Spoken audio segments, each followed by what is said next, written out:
وہ اعمال جو قبر کے فتنے سے بچانے والے ہیں،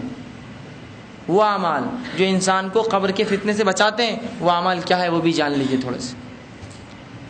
اللہ کے رسول صلی اللہ علیہ وسلم فرماتے ہیں وہ اعمال جو قبر کے فتنے سے انسان کو نجات دلائیں گے وہ ہے جو ارشاد نبوی ہے کہ اللہ کی راہ میں جان دینا، یہ عذاب قبر سے جو انسان کو مستثنا کر دیتا ہے۔ ایک شخص اللہ کی راہ میں شہید ہوا، اسے عذاب قبر نہیں ہوتا ہے، یقیناً اس کا حساب کتاب ہوگا قیامت دن، لیکن عذاب قبر اسے نہیں ہوگا۔ اس طرح آپ صلی اللہ علیہ وسلم فرماتے ہیں کہ ایک ایسا شخص جو اسلامی مملکت، اسلامی حکومت کی ریاستوں کی سرحد کی جو ہے نگرانی کرتا تھا، ایسا شخص بھی ہے جس کو جو ہے اللہ کے رسول فرماتے ہیں اس کو بھی جو ہے قبر کا عذاب نہیں ہوگا، یہ بھی بچ جائیں گا اس عذاب سے۔ تیسرا رسول اللہ فرماتے ہیں سورہ ملک کو جو شخص بکثرت پڑھیں گا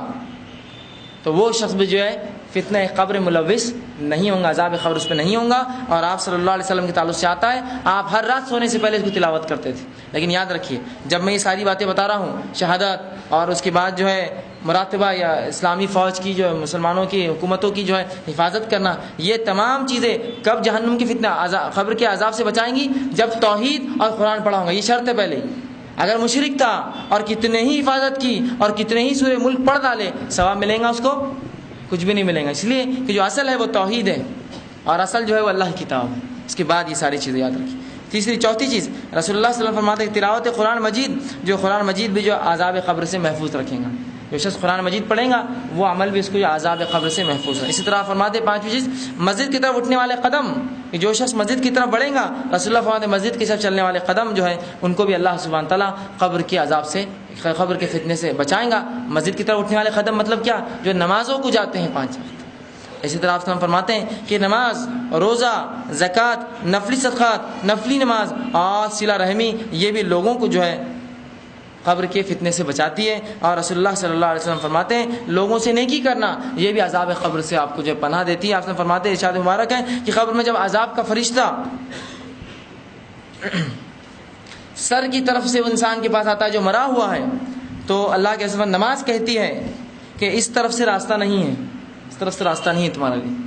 اور جب اللہ کے رسول فرماتے ہیں کہ وہ جو ہے وہ شخص جو ہے عذاب کا فرشتہ جو ہے وہ پاؤں کی طرف سے آتا ہے، تو اللہ کے رسول صلی اللہ علیہ وسلم فرماتے ہیں کہ اسے جو ہے پاؤں کی طرف سے جب فرشتہ آتا ہے تو اسے کہا جاتا ہے، تو زکوٰۃ اس کا روزہ کہتا ہے یہاں سے بھی جو ہے جگہ نہیں جانے گی تمہیں۔ اور جب دائیں اور بائیں سے آتا ہے تو اس کی جو ہے نفلی صدقات، اور وہ کہتے ہیں یہاں سے بھی تمہارے لیے جگہ نہیں جانے کے لیے، یہاں سے تم نہیں جا سکتے اس شخص۔ تو یہ سارے عمل بچائیں گے۔ اسی طرح آپ صلی اللہ علیہ وسلم ایک اور روایت میں فرماتے ہیں کہ 2 اور چیزیں ہیں کہ جمعہ کے دن یا جمعہ کی رات مرنا یہ بھی عذاب قبر سے مستثنا ہے۔ بہرحال حساب و کتاب قیامت دن ہوگا، اس سے مستثنا نہیں ہے، اس سے چھوٹ نہیں ہے، صرف عذاب قبر سے، اس کی فتنے سے چھوٹ ہوگی۔ اور اسی طرح آپ فرماتے ہیں پیٹ کی بیماری سے جو شخص مرے یہ بھی عذاب قبر سے، عذاب فی قبر کے فتنے سے بچ جائے گا۔ بہرحال یہ دونوں حالتیں انسان کے اختیار میں نہیں ہیں، جمعہ کے دن مرنا بھی اس کے اختیار میں نہیں ہے اور پیٹ کی بیماری سے مرنا اختیار ہے، لیکن جو اختیار میں وہ کیا ہے؟ وہ عمل رکھ دی شہادت، اسلامی فوج، اسلامی لشکر کی یا حکومتوں کی پہرے داری کرنا، سورہ ملک بکثرت تلاوت کرنا اور خاص طور سے سوتے وقت، اسی طرح جو تلاوت قرآن مجید، اسی طرح جو مسجد کو جانا 5، اسی طرح نماز، روزہ، نفلی روزہ اور نفلی جو ہے نماز، اور صلہ رحمی رشتوں کو جوڑنا اور انسانوں کے ساتھ اچھا سلوک کرنا، یہ ہمارے بس میں ہے۔ اور یہ 2 چیزیں جو اور آتی ہے 13 اور 14، 12 تو یہ ہے وہ ہمارے بس میں نہیں ہے، وہ اللہ کے اختیار میں ہے، کون کس دن مرے گا، جمعہ ہو یا ہفتہ ہو یا اتوار یا پیر، بہرحال وہ ہے۔ تو یہ چیزیں تھیں چند چیزیں جو انسان کو جو ہے قبر کے عذاب سے جو ہے یا قبر کے فتنے سے جو ہے محفوظ رکھیں گی۔ لیکن آج ہم دیکھتے ہیں اس کے معاملے میں اتنے بدعقیدے ہم نے کر لیے اور ایسی ایسی باتیں کر لی کہ آج قبر کا عذاب بھی ہمیں ڈراتا نہیں ہے، بلکہ قبر کا عذاب جب سنتے ہیں تو اس کو ہم مذاق سمجھتے ہیں، ہاں ہوگا دیکھا جائے گا، یا جب ہوگا جب